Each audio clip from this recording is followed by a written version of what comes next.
This is Brother Peter Diamond, vaticancatholic.com. I want to talk about the miraculous image of Our Lady of Guadalupe. It first appeared on December 12, 1531. According to the account, an Indian named Juan Diego had been visited by the Virgin Mary numerous times. She told him to go to the bishop so that a chapel could be built, but the bishop did not believe Juan. The bishop asked Juan to tell the lady to give a sign as a proof that it was truly the Mother of God who had appeared. In response, the Virgin told Juan to gather some roses in his tilma and present them to the bishop. As he did so, the roses fell to the floor, and the image of Guadalupe was miraculously imprinted on his tilma. It still exists to this day, 479 years later, and it can be visited in Mexico. The first miraculous aspect of the image that I want to discuss concerns the lack of an undersketch or an underdrawing. Infrared photography has demonstrated that there is no undersketching or underdrawing on the image of Guadalupe. This is miraculous because, as Dr. Philip Callahan, a research biophysicist from the University of Florida, explains, quote, "It's inconceivable that an artist in the 16th century would paint a portrait without first doing a drawing on it." End quote. Making an undersketch prior to painting a portrait goes back to antiquity. Thus, the fact that we have such an exquisite image with such precise details and features, and that it appears on a rough cactus fiber, is inexplicable when we consider that there is no undersketch. The next miraculous aspect of the image of Guadalupe that I want to discuss concerns its endurance. The tilma is made of a rough cactus fiber, as I said. This kind of cloth normally disintegrates in 15 to 30 years, but the image of Guadalupe has now remained for 479 years with no fading or even hairline cracking of the face or the main image. That is miraculous. This is even more astonishing when we consider that the image was subject to candle smoke for many years, which would speed up the process of deterioration. Indeed, attempts to make imitation copies of the image of Guadalupe have failed. One famous example concerns a well-known anti-apparitionist named Jose Ignacio Bartolash. In order to try to disprove the miraculous nature of the image, he had an exact copy made on the same burlap-type material, and he hung it with great fanfare in the chapel built on the site of Our Lady's final appearance. But after 7 short years, the painting was so unsightly and discolored that on June 8, 1796, it was quietly moved to the sacristy. That's quoted in Brother Herbert Lee's Mother for a New World, Our Lady of Guadalupe, page 394.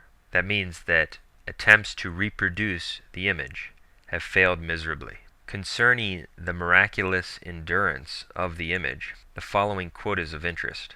I mentioned Dr. Philip Callahan earlier. He points out that, quote, "The mantle is of a dark turquoise blue.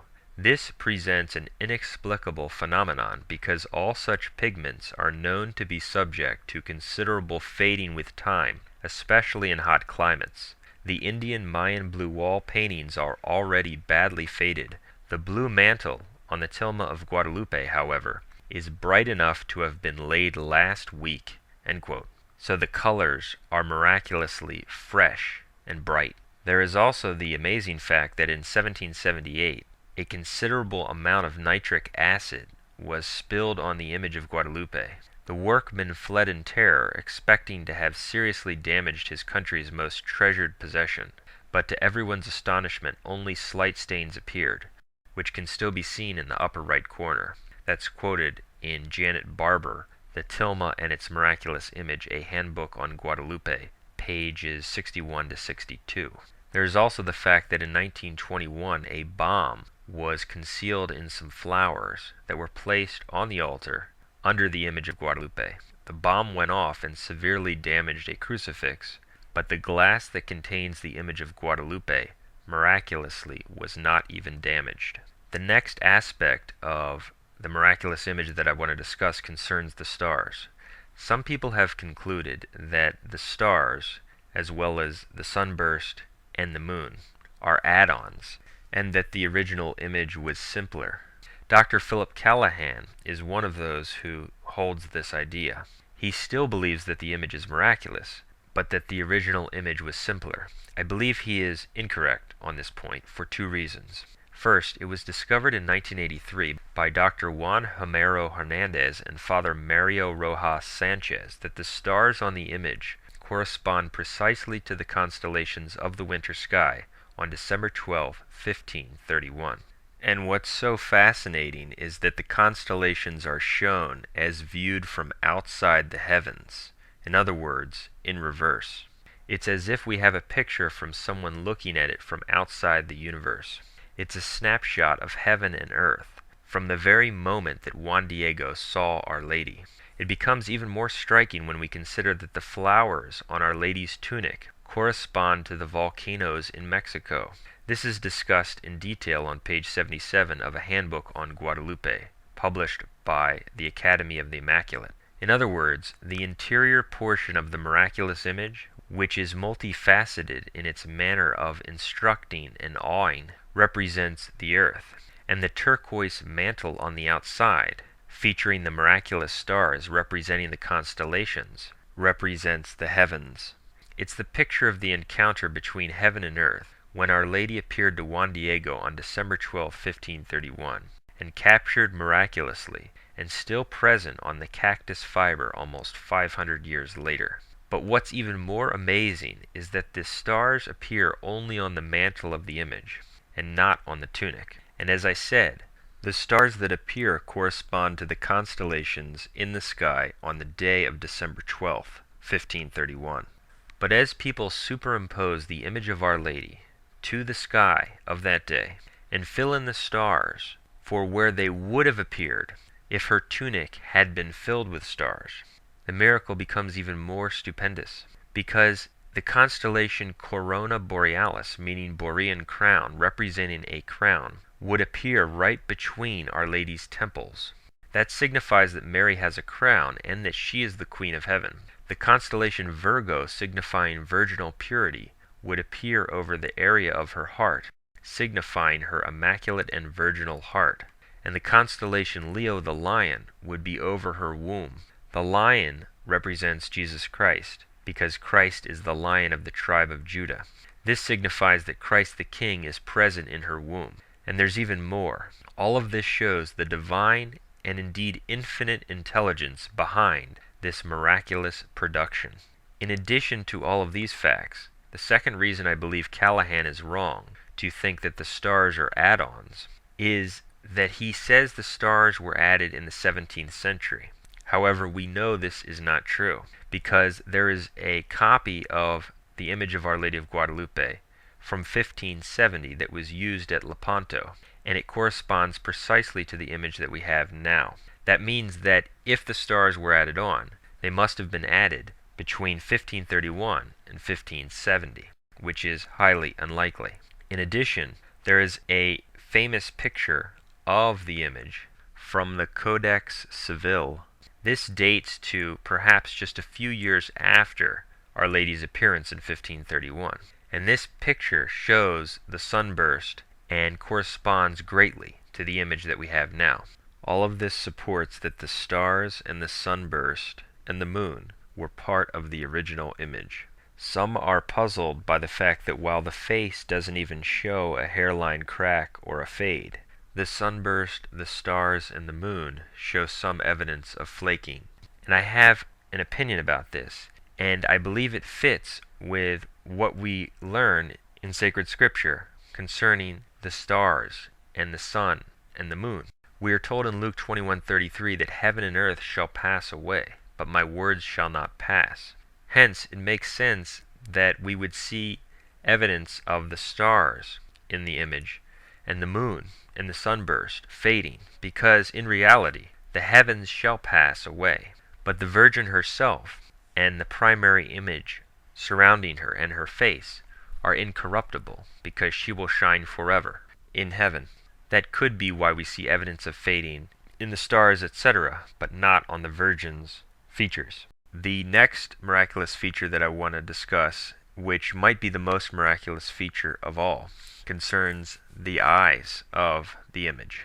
It is a fact that the image of a bearded man has been discovered in the eyes of the Virgin. It was first discovered in 1929 and then again in 1951, and it was subsequently confirmed by modern science and intense investigation. The image of the bearded man with a full head of hair corresponds to pictures of Juan Diego, the Indian who originally saw Our Lady. In other words, the image of Juan Diego is microscopically captured in the Virgin's eye. Of course, no human painter could have ever conceived the need to put microscopic images of Juan Diego in the eyes of the Virgin, so that they would later be discovered by the advances in modern science. And it is simply impossible for any human painter to have pulled it off, because the images are simply too small to paint. And the presence of these images in the eyes is all the more amazing, because the images correspond exactly to what happens in a human eye when it sees something. Jody Brant Smith, who studied the image of Guadalupe, along with Dr. Callahan, is a non-Catholic. He explains, quote, "Before I could understand the importance of his discovery, I needed to learn something about the physiology of the human eye, in particular what is called the Purkinje-Sanson principle. In its simplest form, the Purkinje-Sanson law states that whenever we see any object, the object is reflected in each eye, not once, but in 3 different places. This threefold reflection is caused by the curvature of the eye's cornea. 2 of the reflections are always right side up, and 1 is always upside down." End quote. That's quoted in Thomas Sennett's book, Not Made by Hands, page 58. The reflections of Juan Diego in the Virgin's eye correspond precisely to the Purkinje-Sanson law. Multiple reflections are found, exactly as they would be found in a human eye that sees a person. In fact, the Purkinje-Sanson law shows that when a human being sees something, because of the differing angles of the curvature of the cornea, the various reflected images are apparently distorted in a varying degree. And in the images within the eye of the Virgin of Guadalupe, quote, "there is a perfect collocation in agreement with this principle, the distortion of the figures even concurring with the predicted curvature of the cornea." End quote. That is to say, the images appear exactly as we would expect them to appear in a human eye. That means that what we have in the image of Guadalupe, still fresh today on the rough cactus fiber, is the visual reproduction of that heavenly encounter in 1531. And this is true on many levels. Not only does the image miraculously capture what Juan Diego saw, it captures his vision of the Virgin and the meeting of heaven and earth with the stars as they appeared in the heavens on that day, but also in the microscopic recesses of the Virgin's eye. This unspeakably amazing image captures exactly what the Virgin saw, just as it would have been captured in your eye if you saw another person in your room. And there's even more. Quote, "In 1981, Dr. Jose Tonsman, a systems engineer, electrified lovers of Mary of Guadalupe by announcing that his computerized blow-ups of photos of her eyes have revealed microscopically small figures which, he suggests, could be Bishop-elect Zumarraga, Juan Diego, the interpreter Juan Gonzalez, a black woman, an Indian family, a small child, and a man." In other words, this computer engineer, when he blew up the image of the eye many times, discovered the presence of essentially a whole room of individuals captured within the eye of the Virgin. Dr. Jorge Escalante Padilla, a surgical ophthalmologist, considers these reflections to belong to the type which have been described by Scherning on the back surface of the cornea and by Vogt and Hess at the center of the lens. Such reflections are very difficult to detect. Dr. Escalante has also reported the discovery of small veins on both of the eyelids of the image. In the 1970s, a Japanese optician who was examining the eyes fainted. When he recovered, he said that the eyes were alive and looking at him. End quote. Quoted in Janet Barber, Latest Scientific Findings on the Images in the Eyes, a handbook on Guadalupe, page 90. So, this Japanese optician fainted because he thought that the eyes were human and looking at him. We have numerous people captured microscopically in the recesses of the image of the eye. This is undeniable proof that the image is miraculous.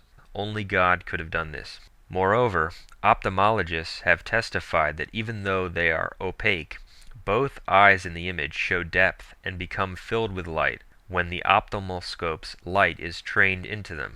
They have asserted that it would be impossible to produce with paint such perfectly placed reflections in eyes offering so little space, with a virgin looking down, and on such rough material as the tilma." End quote. That's from the same source just quoted. The scientific findings about the eyes of the image leave no doubt that the image is of divine origin, and it was created by God to leave the world with a priceless gift, a picture of that encounter of the Mother of God with Juan Diego. The next miraculous aspect that I want to discuss concerns the face of Our Lady. It's remarkable that at one distance, Our Lady appears to be a Native American, but at another distance she appears to be of lighter skin and in fact of European descent. This miraculous feature is meant to show the unity of the two people, who were then coming together as one in the true faith of Christ, in the new nation that had just uprooted the diabolical Aztec culture. In fact, Dr. Philip Callahan explains that the image achieves this effect of appearing to be different colors at different distances only by a miraculous feature that we see in nature. He says, quote, "At a distance of 6 or 7 feet, the skin tone becomes what might best be termed Indian olive, gray-green in tone. It appears somehow the gray and caked-looking white pigment of the face and hands combines with the rough surface of the unsized hue. Such a technique would be an impossible accomplishment in human hands.